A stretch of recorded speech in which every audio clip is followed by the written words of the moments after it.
বিদায়ের সময় ঘনিয়ে আসছে ডিমারিয়ার, এসেছে নতুন শিশু, ছেড়ে দিতে হবে স্থান। কোপা আমেরিকা শেষ হলেই বিদায় বলে দিবেন ডিমারিয়া। আর্জেন্টিনার জন্য ডিমারিয়া ছিলেন আশীর্বাদ স্বরূপ। গত 20 বছরে আর্জেন্টিনা যত ট্রফি জিতেছে সবগুলোর ফাইনালেই গোল পেয়েছিলেন এই তারকা ফুটবলার।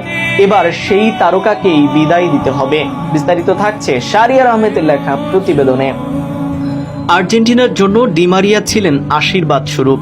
গত 20 বছরে আর্জেন্টিনা যত ট্রফি জিতেছে সবগুলোর ফাইনালেই গোল পেয়েছিলেন এই তারকা ফুটবলার। এবারের কোপার আগেই ঘোষণা দিয়েছেন কোপার পরেই আর্জেন্টিনার জার্সি তুলে রাখবেন তিনি। পেরুর বিপক্ষে মেসির অবর্তমানে জাতীয় দলের অধিনায়ক হিসেবে খেলতে নেমে দারুণ করেন ডিমারিয়া। তার ক্রস থেকেই লাউতারো মার্টিনেজ প্রথম গোলটি করেন। দলও জয় পায় 2-0 গোলের ব্যবধানে।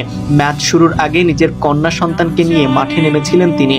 কিছুটা আবেগপ্লুত হয়ে পড়েছিলেন তখন।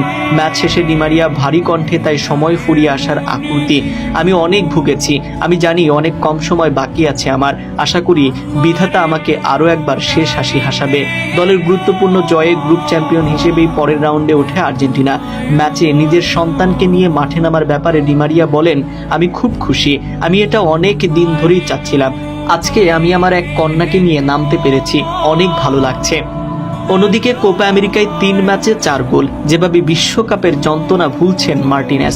2022 সালে 36 বছর পর আর্জেন্টিনা বিশ্বকাপ জিতলেও টুর্নামেন্টটা ব্যক্তিগতভাবে লাউতারো মার্টিনেজের জন্য ছিল ভুলে যাওয়ার মতোই।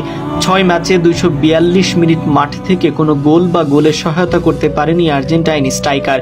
বিশ্বকাপের আগেই মার্টিনেজকে আর্জেন্টিনার মূল স্কোয়ার ভাবা হলেও প্রথম ম্যাচের পর আর কোনোটিতেই পুরো 90 মিনিট খেলা হয়নি তার। হুলিয়ান আলভারেজের উত্থানও বিশ্বকাপে অনেকটাই আড়াল করে দিয়েছে মার্টিনেজকে।